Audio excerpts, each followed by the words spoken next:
Téléspectateurs, merci beaucoup encore de nous renouveler votre confiance sur le premier numéro de votre émission La Lumière dans le monde pour les comptes de cette année 2020. Merci beaucoup. Il y a encore renouvelé encore la confiance. C'est bel et bien votre émission La Lumière dans le monde où Isalaka présentée par votre humble serviteur répondant au nom des Fistons Yanko. Mais nous avons un invité de tous les temps, de tous les jours qui est le maître Chika. Où est responsable et visionnaire, il y a centre spirituel La Lumière dans le monde. Yende lisusu toko yambana poko ya lelo toko sololana ye na likolo ya thème moko très important, chers amis téléspectateurs. On vous dit de ne pas zapper, de ne pas bouger, de rester toujours cimenté, branché, bétonné, collant en train de nous suivre parce que si j'ai à lelo, na invité à lelo, ça sera vraiment très choc. Avant de vous dévoiler les sujets, nazo pesana no mbote pe merve na maître Chika oaza invité na biso mbote maître Chika merve apo. Oui, mbote papa et merci pareillement. Tu habité santé ndengeni to koti 2020 ndengeni. D'abord pour maître Chika pe na centre spirituel La Lumière dans le monde. Oui, année où tu aussi la 2019 et sili malamu pe année où ils bandi 2020 ils allaient pe ko banda malamu to seigneur prospérité pe na kimia na banda kuna biso nyonso pe na ba santé na biso. Voilà, wanaza liloba maître Chika alingi prospérité pe kimia santé na ba mabuta pe ba famille na biso nyonso so wana bino na bi ki boza en famille boza kolanda biso papa mama na bana boza kolanda biso ebele na banda kuna bino boko benga biso na ba numéro o bozo mona wana pe boko komela biso tous les kaka tous les jeudis à partir de 22h30 et tous les samedis à partir de 8h30 le tour le bela comment découvrir les esprits dans nos maisons. Nengenini okokiko yeba nengenini okokiko découvrir bamili mona kati ya banda kuna biso cher ami téléspectateur. Ezana ba tebele bazolo baloba ke non na kati ndako wana ba mauvais esprit ezala na kati na kati ndako wana to santaka soki okoti na butu so santaka soki okoti na moi donc il y a circulation d'esprit. Mais ce soir nous allons essayer un peu à découvrir marambo ebele parce que maître Chika aza aussi spiritualiste a comme un peu expliquer biso en long et en large. Thème Nabiso Autolobi est intitulé Comment découvrir les esprits dans nos maisons. Merci beaucoup à toi, Jorance Mazina, pour la belle réalisation pour afficher l'épisode déjà notre thème. Et aussi merci à celui qu'on appelle de tous les temps, de tous les jours, notre caméraman international, Merveille Agolo, qui est ensemble avec nous. Maître, Wouti Kolobela, téléspectateur Nabiso qui est allé Kolobela, comment découvrir les esprits, maître? D'abord, en grosso modo, Nini Otobengi esprit.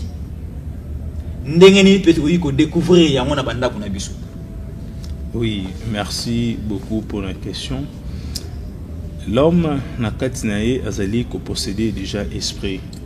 Mais l'homme azali composé na corps, âme et esprit.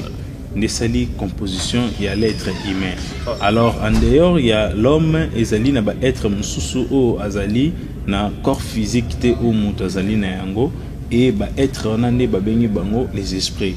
Alors ce qui être mon corps oyo azali na corps physique te et azali na corps oyo azali subtil les allés loko ko sentir mais ko simbate y en a des basili ko benga ye esprit. Mais il y en a plusieurs sortes des esprits oyo to silaka koza na yango na kati ya mokili pe en dehors ya mokili. Maître, tout qui n'est malé parce qu'il y a sentir des gens comme kokota na profondeur. Olobi tozana plusieurs types, plusieurs sortes d'esprits oyo ezala na mokili na biso. Maître, to kata détail ya quelques types d'esprits et sungape bande ko bazona na biso. Ya liboso ezali ba être oyo to sili ko benga ba ange. Ba ange pe bazali ba esprit. Mais ba ange bazali ba être oyo Yahweh asali bango na lumière. Et alors ezali lisusu na ba être mususu bazali ba esprit, mais ba esprit yana bazali ba élémentaire. Ezali na ba esprit o basali bango na mai, ezali ba esprit basali na moto, ezali ba esprit basali na mopepe, ezali na ba esprit basali na mabele.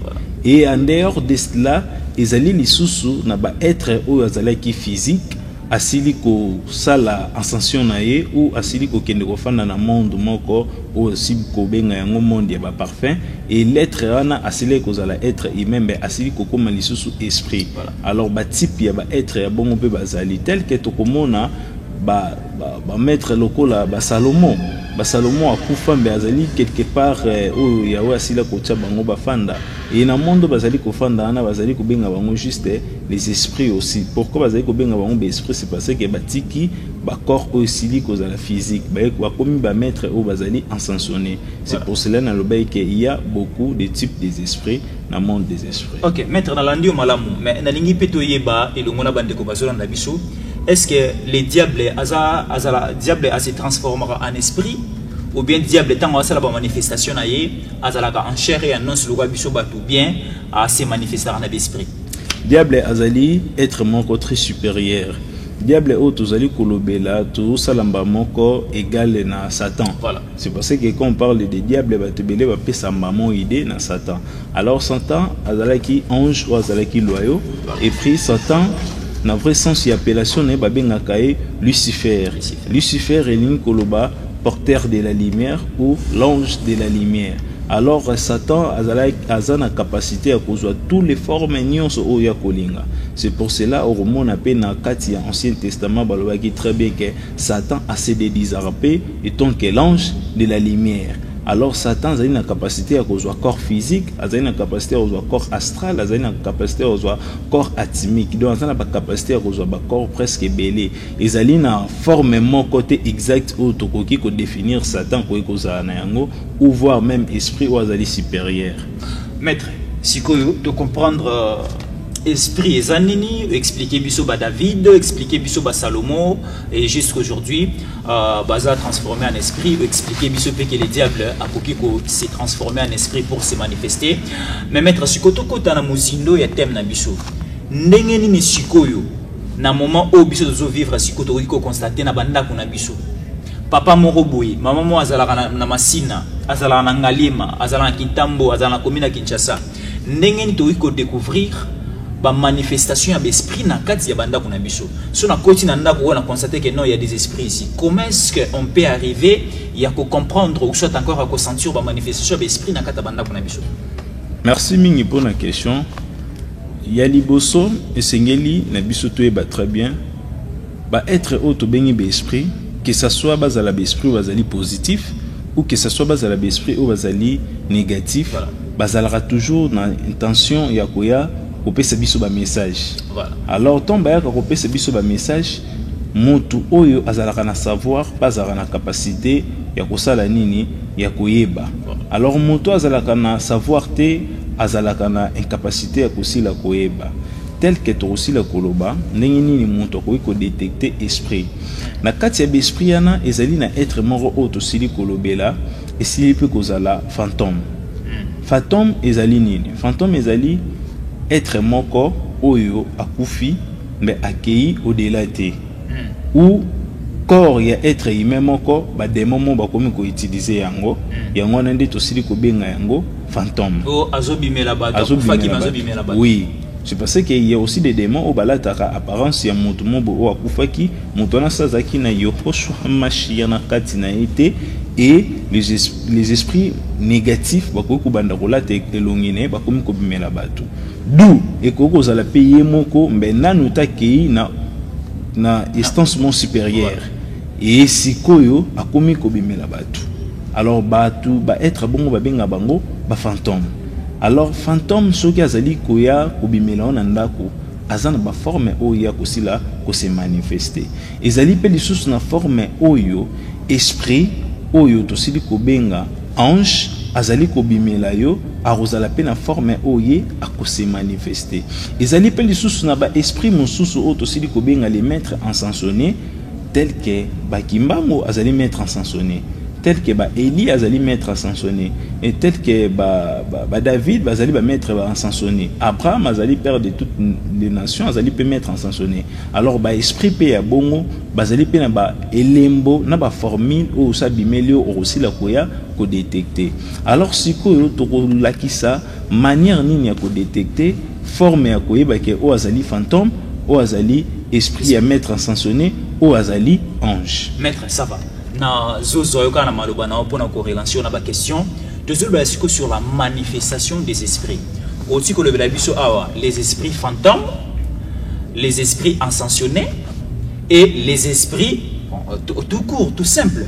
Mais si koto ke malé malembe. Comment est-ce que nous pouvons constater que y a une manifestation y esprit fantôme? Il y a liboso fantôme ce qui a eu l'apparition na kati ya ndako na yo ou aye pai na yo. La première des choses, il faut bangisa yo. Ah bon.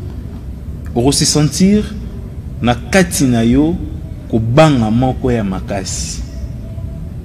Wani za la présence ya ba fantôme. Alors à ko bangisa yo ou se sentir ozali kimiate. O ko mona msusu olali mais au sentir msusu chair de poule na yo et mati. Et qu'on peut arriver au commis qu'on se sentir mal à l'aise. C'est parce que les fantômes font mal à l'aise. Alors tant vous allez qu'on se sentir na katienda kunayo, ba effet mon comment ba effet mon bo ezali surnaturel, les allez comme ça mal à l'aise. Alors ils allez qu'on déranger corps astral non, c'est parce que na kati corps astral ya montu, les allez corps émotionnel, ils allez esika o ba émotion à montu fandi. Alors les fantômes ba utilisent mingi les corps aussi di kozala astral ya moto parce la ko bangisa yo. Alors au komona pe di moins au komona msusu eloko mo kwei na kati ndako na bruit mo bo ko sala ke e bangisa yo. Okoyi komona pe miroir elongwe likolo e kwei. Okoyi komona pe phénomène mo étrange ou son mo boye étrange na kati ndako na yo. Alors wana ezali ba manifestation ya ba fantôme. Di moins ce qui a elio na forme ya ndoto okomona ke akozwa apparence ya moto. Mais apparence ya moto ana son na etan wazoloba na voix na ozali ko banga. Bon ce qui aille naturellement. Alors ce qui peut aille naturellement akozwa forme ya moto oyo akufa ou forme ya être mon oyo ozali ko se souvenir que être oyo asili kozali susu na mokilité. C'est parce que tu as la capacité ya ko détecter yango à partir du corps mental na biso. Montunyo ça c'est une capacité à détecter que phénomène on a sili komona ezali phénomène moko étrange. Donc fantôme a aussi la ko bangisa yo pona yo okoka ko supporter été. Voilà. Alors pourquoi aussi la ko bangisa? C'est parce que tango aussi la ko yana akoloba no makambo bo peut-être et ozala bien te pona yo. Alors il faut y un phénomène mo ya ko bangisa yo po yo o komi kitisa liboso na ye po na ye sikoyo azwa makasi ya kosala nini ya ko commander ou ya ko diriger ya kosala eloko moko. Maître nazo na maloba muke siko ba fantôme wando zo expliquer biso ke ba koza la abimelio na moi abimelio na butu. Il faut boza nega de la même famille ndeko na mo ba kufaki soit yondo lekisaki soit obandai ko solo na bien te soit kikindo kimoko boy. Est-ce que babimela ga mutu so boza famille moko akufaki akobimelo so boza famille moko o papa na o mama babilo mo abongo parce que eloba marape na banda kuna biso ono ya na biso mo akufaki abimela ngale na butu papa na biso akufaki abimela ki eboy parce que ye azalaki na cause ya liwa ya papa babilo mo abongo. Est-ce que ça la mandé fantôme akobimela mutu pour quel objectif, pour quel but? Fantôme azana ba presque balolenge bela ko bimela o et ko arriver pe ndaku oyo ozali kofanda ou ozali kofutela ou ozali osombaki mais ndaku wana bato bafandaki wana peut-être babomaki mutu moko boye ou peut-être bazaki na ba compte à rendre d'où voir même sous ndaku yo ozali kofanda ezalaki temple moko na tango akala et mettre bande kofanda na kati ndaku wana bande ko utiliser mingi ba esprit ou bazali ba fantôme et ça fait que tango basili ko dégager bango te na place wana et bango bakobanda ko déranger âme ya bato nyonso ekobanda koya ko habiter na kati ya place wana ba misusu pe ko arriver que bozalaki na complot mo ya koboma motu et motu ana ekosala nini ayisi ko attaquer bino mais na forme obiso to sali kolobelezali ke na forme ke msusu esprit moko boye azali fantôme akomi ko ya ko déranger bino tozali kopesa siko manière nini oyo kosila ko détecter que esprit ou azali koye epai na ngai ou benda ko nazali kofanda ba fantôme basilaka kozala. Voilà. Alors ezali na ba manière ebele mutu msusu pe ko arriver que liwana ye yo silaki koyeba yango. Voilà, c'est ça. Et akomi siko koya kosa nini ko déranger yo du forme ya fantôme. Alors siko batum suspect koya kozala fantôme wana azaya koya ko déranger été. Mazo déranger msusu mais moko X o balalini esika moko. Le seul qui ko déranger muto bolani esika moko na yo pour ozala directement concerné. Soki yo pe ozali na connaissance moko très élevée, ogoye ba ko détecter que muto azali dérangé na ba mauvais esprit. Voilà. Alors soki yo muto ozali na yo na connaissance te aussi la pe ko détecter yango te. Mais ben esprit pe mosusu soki yo ozali na cause te na likambo wana aussi la kolanda ote tel que Bible esili koloba que la malédiction sans cause et ni de sans effet. Alors côté ne aussi la cause la bongo. Alors si ko se tolongwe na paragraphe ya ba fantôme ezali na ba esprit mosusu autre aussi la koya ko découvrir tel que ba maître encensonné. Voilà. Les maîtres encensonnés ceux qui asili ko sayela yo apparition. Donc maître encensonné peut ça exemple le ba Kimbangu. Ba Kimbangu. Le kola ba Eli, le kola ba David. Oui. Voilà. Ba David, alors ceux qui bango basili koya ko sala apparition et pas nayo. La première des choses pour aussi la ko détecter que wana zali maître encensonné a aussi la koya na son ya élément moko ou ezali parmi les 4 éléments ezali na terre. Exemple. Alors par exemple ceux qui Eli a sili ko faire apparition et pas nayo. On peut se sentir que chaleur moko, mais chaleur wana ezali chaleur moko bo eko étouffer oté.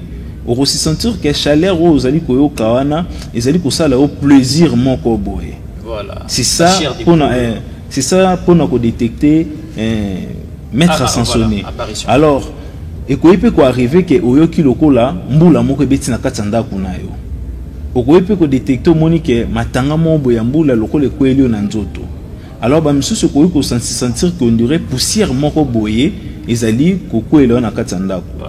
Ba biloko misusu pe esila ko salema ke okomona misusu ke parmi les 4 éléments de la nature moko se manifester na ndako nombe na place sengela kité. Voilà. Okomona libanga, okomona mai, okomona moto, okoki se sentir mon pépé mob mais mon pépé ana ou bien phénomène au monde érotique à la jamais ko déranger wana ici la kolakisa message ya ba maître encensonné bazali ko poussana tout près na yo.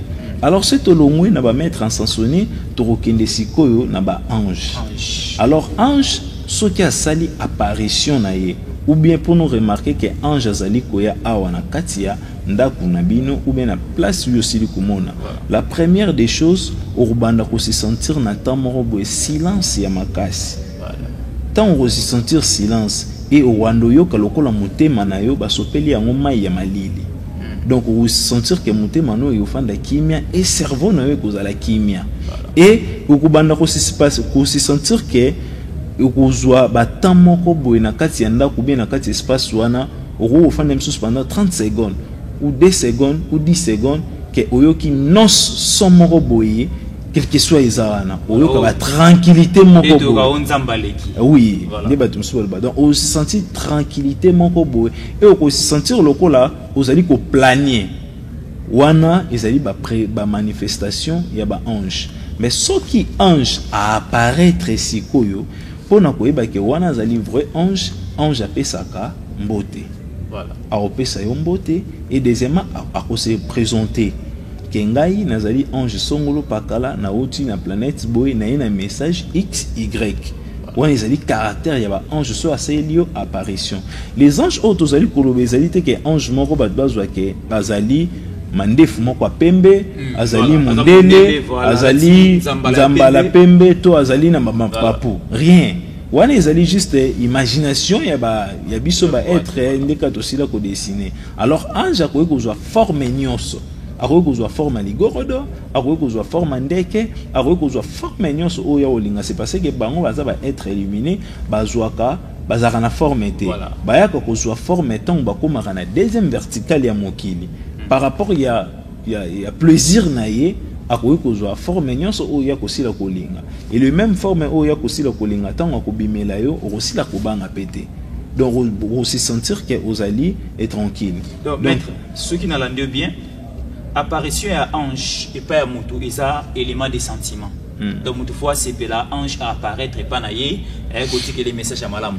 Mais si quand on a l'andi au sali exposé d'explication à yo ba fantôme soka bimeli mutu maître est-ce que ça n'a pas mécanisme au ko sunga biso au ko expliquer biso ce qui ba fantôme ba bimela ko à tout moment ba esprit mauvais bimela ko à tout moment to ko ki ko sala ndenge ni poto to se débarrasser na esprit wa le lo bimelinga lo ba bimelinga ni na ko sala pour que dans les jours à venir ba bimela nga souté ba déranger nga souté ce qui montazali ko se sentir ba être mo bazali ko bimelae clé ya makasi ezali prière. Voilà. Mais en dehors il y a prière ezali pe na ba formule. Premièrement, esprit nyonso sa bimelio. Pour démon pe na lobili pa partir des monter na ko ba tsepe pe na démon. Comme ça to kota na méthode. Ba démon mususu pe so ki bimelio démon se présentera te. Tel que Benzeboul, Astorech, ceux qui bimelio ko se présenter te. A ko se elo toujours manifestation mo o yo pour banga lisusu makasi.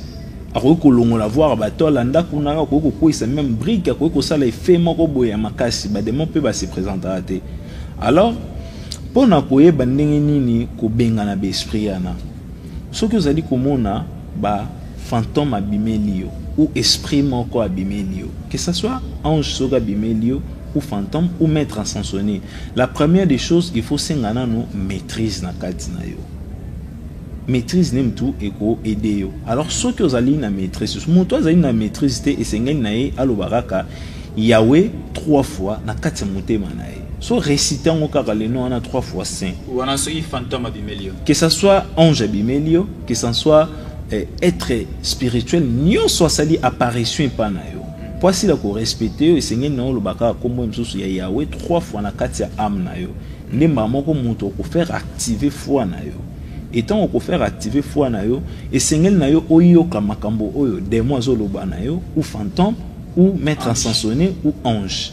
Alors tant vous allez koyo kaye alors tant on aussi la koyo kaye so détecter que o asili ko za la fantôme ou bien par rapport ya ba bouyo na sili ko loba moto ko mona ngwa msusu na buto lelo ako aussi lamba moko comprendre que ah être o ezali koya o ezali fantôme. Alors on a si la ko observer. Alors tant qu'on observe à couper ça au message c'est parce que esprit bimela monte pas mbaté même aussi démon ça bimela o ebiso ke ngai na ye pour na compte à rendre moko boye yo za ina ngona bango alors ils sont là na observer makambo ya ko peso eta ke message mais ba misusu ba bimela batu na corps physique boye ta ko bimela na corps astral ezali lié na ba pensée na biso to sili ko benga ndoto akoyi ko selo apparition à partir ya ndoto na yo et alors siko ko singela na yo oza na capacité ya ko capter message azali ko pesa yo na nzela ya ndoto tanga ko sila ko pesa yo message wana soki azali fantôme sala en sorte que asila ko yate soki pesili ko zala esprit o azali ko yepa na yo sala en sorte que asila ko yate ba esprit mosusu ba sila rapé ko sala apparition na ndako ya moto o romona msusu zali na être faible moko lokona msusu mbwa ou niao au moment que niao na azali ko créer dans le vide ou bien bo azali ko créer dans les vides wana pe zali ba manière mususu ya ko détecter présence ya ba esprit alors si ko soki moto zali ko mona ke ba fantôme bazali ko déranger ou bien ba esprit mon négatif bazali ko déranger ba formule zali très simple so zui poil ya niao olongoli niao ba poil na ye osili ko tumba yango na moto ya makala. Et fumer en temps aussi la comata, ils ont la peine à capacité, il y a que dégager les fantômes. Et alors en dehors de cela, ils allaient aussi se à 100 au Moutako Tumba pour na assis la cosa nini pour faire enfermer que les fantômes ou l'esprit négatif parce qu'il y a aussi à 100 moko qui n'a ko exploiter ba 100 zani. Ba 100 ils allaient belé, ba 100 ils allaient ba énergie et bimara kati ya banzete.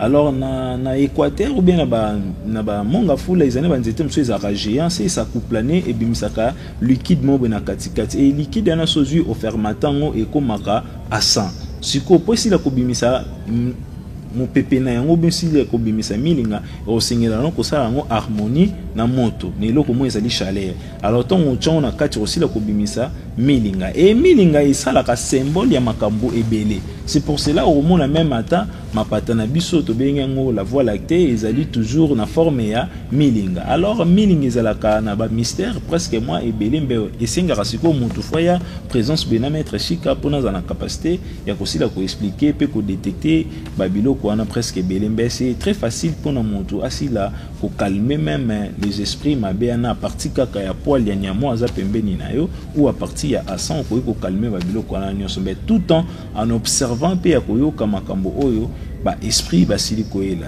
Voilà, maître Chika oaza spiritualiste yende tuyambi lelo na émission na biso aza visionnaire pe responsable du centre spirituel La Lumière dans le monde à lobby ceux qui besprit ezala besprit mauvais ezala l'esprit ya lolenge na lolenge ezo déranger yo aza na capacité aza na ba compétence nyonso ya kosunga yo pour faire en sorte que l'esprit wana etika okimia. Mais maître, et aussi par rapport à ba esprit fantôme, ils ont la hermon bomuta ebine li kambote.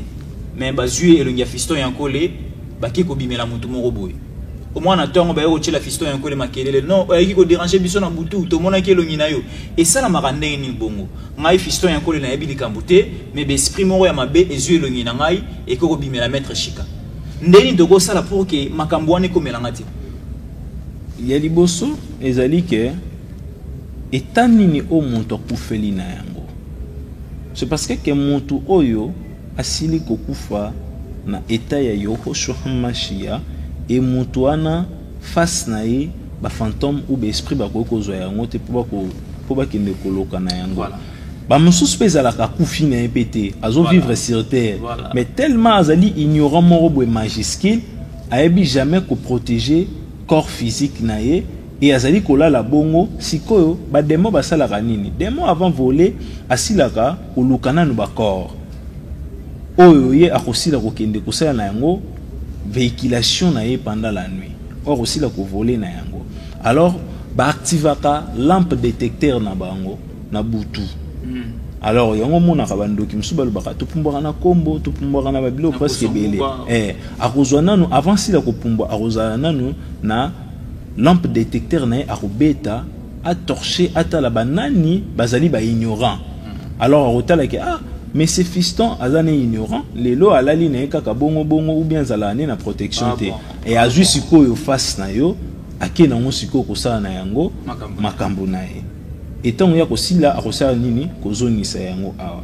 Alors si ko monta zaina ngai soki muntu atalati elongi ya mama na ngai ou alati elongi ya papa na ngai ou bien ndeko mo bona yebi, na za na capacité na comprendre à partir ya message oyo aussi la ko yebisa ngai.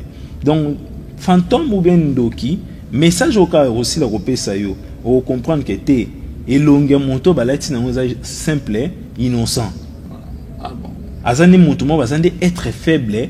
Et à partir de la faiblesse na yewana ba esprit négatif ba profiter siko na nini na faiblesse na yewana mais azana est juste innocent siko di mal les ala rende que tant on peut ba demo bazali ko lata elongi na obongo et soki bazali ko kende bisika moko boy soki basili ko pesa bango coup ya choc pour aussi la ko benga le fait dévorant c'est sili ko zwa bayango et aussi la pe ko zwa yo mutu pe bazali ko zwa corps na yo.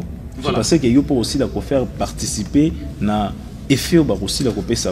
Maître, pour que na question mususu, na posons rapidement la question. Maître Olobi, ba fantôme wana, ba esprit mabe, bandoki wana ba yaka koskola ba bilongi ya batu mususu ya kuti mutu wana un esprit faible. Ndenge ni to wiko sala pour que l'esprit na biso ezala très fort et que ba ko mekaba zo bala telongi na ba kokite. Comment faire en sorte que l'esprit a fiston yankole est comme fort, esprit pe ya mutu ala ndabiso na ndako akoyi ko sala neni pour que esprit na pe comme fort, bandoki ba fantôme ba parvenir à te akola telongi na pendant qu'il ne se manifester quelque part. Conseil ya liboso ezali mutu falongola nanu ignorance. Voilà. Ceux qui mutu azali ignorant ndi mutu sila ko rendre mutu attachement ko esili kozala très difficile. Et la deuxième des choses, c'est que nous avons activer foi naïe. Pour activer foi, c'est que nous devons croire na Yahweh et puis nous devons croire que effet nezali ko exister.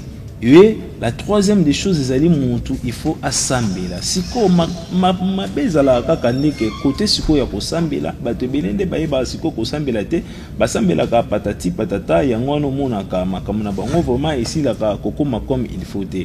Et c'est ngena muntu siko ayeba ko sambela siko pona muntu asigala ko yeba ko sambela il faut azala pe na guide spirituel moko oyo pe ayebi makambo wana pour lelo et comment kaka mutu atangi à maîtriser na ye français ya Nouveau Testament et a komi mba moko a cadre moko boye spirituel bazo benga cadre spirituel or azali en cadre spirituel ta azali nde enseignant ya ba lerti ou esili kozala biblique mais esili kozala cadre spirituel te po ba demo basila ko respecter ezali te ke ozala na 1000 versets na mutu na yo ou ozala na ba 1000 livres na mutu non mais ezali juste ndé ke ozala na énergie moko ezali très élevé les esprit aussi la kobanga yo. Maître, tu commis que moi muke na suka basale biso signe que tu totikali na 7 minutes.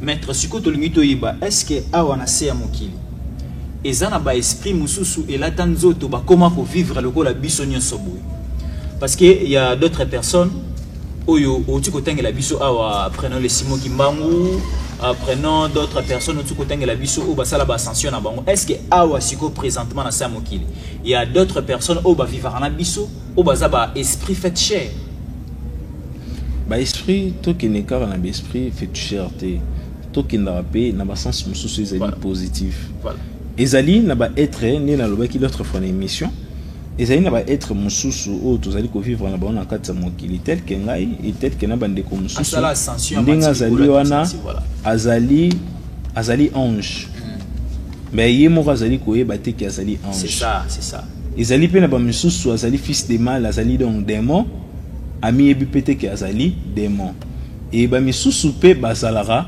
komi yeba mais to kolobela mingi côté ya batu oyo basili kozala ba ange sans pour autant basila koyeba voilà alors na repesa plus ou moins 4 signes pour moto sila ko détecter que azali ange mais azali komi yeba te moto po mi yeba ke ozali ange ya liboso orubanda koyoka mawa ya batu sans pour autant basila ko expliquer même chose ba profondeur voilà donc orubanda liboso kozala nanu na mawa ya batu ba caractère wana ezalaka mingi ya ba ange okolinga mingi osala ba option moko ya ko défendre batu tel que ozala avocat tel que ozala médecin tel que osala ba ONG alors le deuxième des choses pour na yo aussi sentir bien okolinga mingi ofandaka isoler place na yo moko wana ezali ba caractère bato bazala ba ange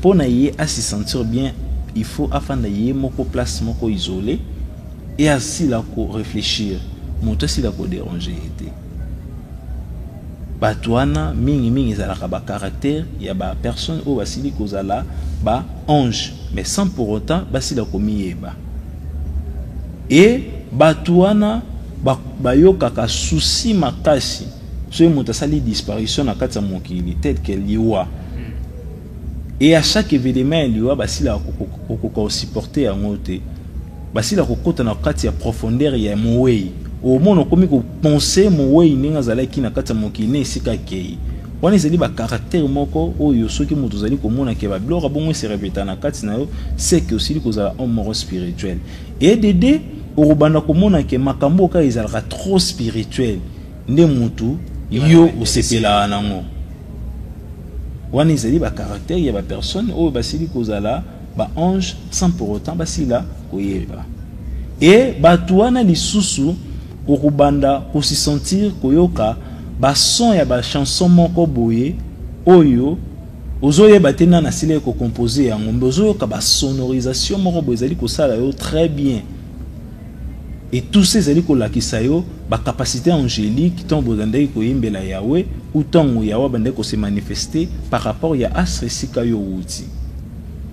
Et dis-moi ba mususu romona ke obanda ko yoka ba chanson ya ba être o basili kozala déjà batiki biso na kati ya mokili oyo bande ko sepela na bango msu mingi batiki na kati ya mokili et okomi ko yoka ba son ya ba chanson na bango on dirait zali ko se manifester mais toto ke na ko chiter parce que c'est ça ces émissions mo kitoko thème kitoko ils ont intéressé bande ko belé mais nous sommes talonnés par les temps mais maître toko aussi sa matière nyonso a parce que matière ezamu nene makasi par rapport à ma loba oyo par rapport à thème oyo to bengi les esprits comment les découvrir na bi ke ozapi na centre oyo oyambaka bato belé oyo okambaka bato belé opesaka pe ba enseignement na bato bayaka wana ceux qui bato ba 8 mois limite ya mateya na kati émission ba oyo ko continuer en centre mettre sikoyo pour na ko chiter parce que nous sommes talonnés par l'État. Même la semaine prochaine tu continuer car on a même mature mettre centre ils ont fonctionné comment, quels sont les programmes pour cette année 2020 to bandi année déjà sika mettre à fonctionner à ndengeni na centre na ye centre zawapi ayambaka ndengeni akoyi ko sunga batu ndengeni par rapport ya mayototi ko sula na yo na pourquoi le centre ezali na avenue Kipemba numéro 6 na commune ya Kasavubu. Ici ka centre sili kozala na adresse physique et maître Chika ayambaka chaque jeudi nous avons déjà dans centre à partir à 10h kino 17h tant au Sambelaka et les dimanches pe nazalaka à partir à 9h kino 12h à 13h na centre. Et ce qui monte à lingi kozwa ba intégralité lokola ya ba émission de tozali koloba boy akoki pe ko s'abonner na chaîne na biso ya YouTube o ezali Metatron Chika TV.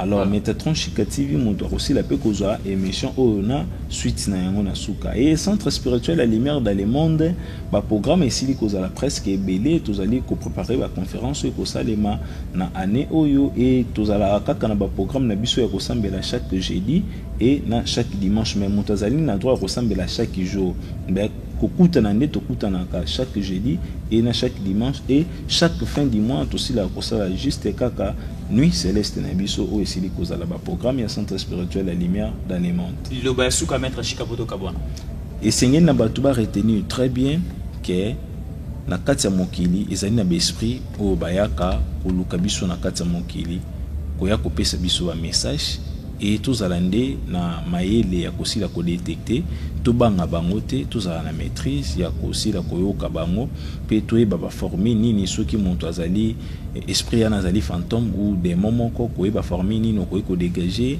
et soki azali ange sengeli koyoka ye pe ko flatter dans les façons ayaka lisusu kopesa kayo ba message mais et kosengela na moto nyonso pe asila kozala na croyance ya un seul Dieu non que asila ko sala ba mélange ya ba tono ya ba conteneur ya banzambe nde bato basila kokoma na yango et pour na ko joindre maître Chika ezali juste na plus 243 89 63 62 367 plus 243 89 63 62 367 nde okosila kozwa maître Chika.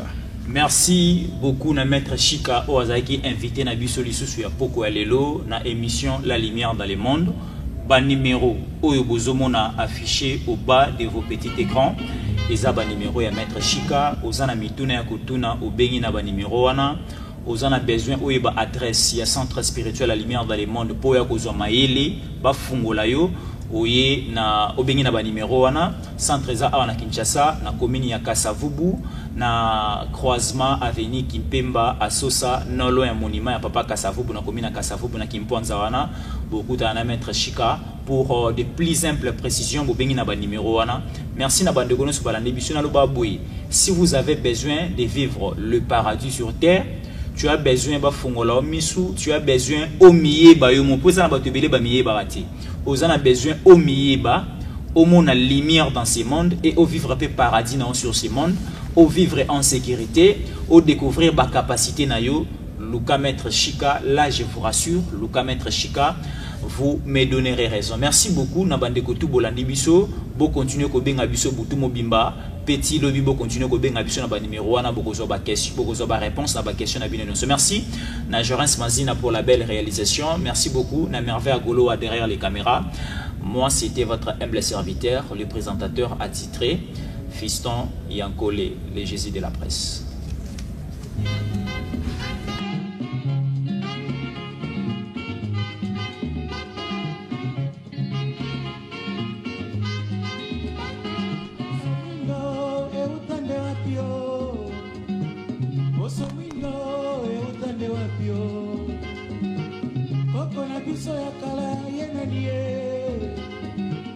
Yesu mwana Nzambe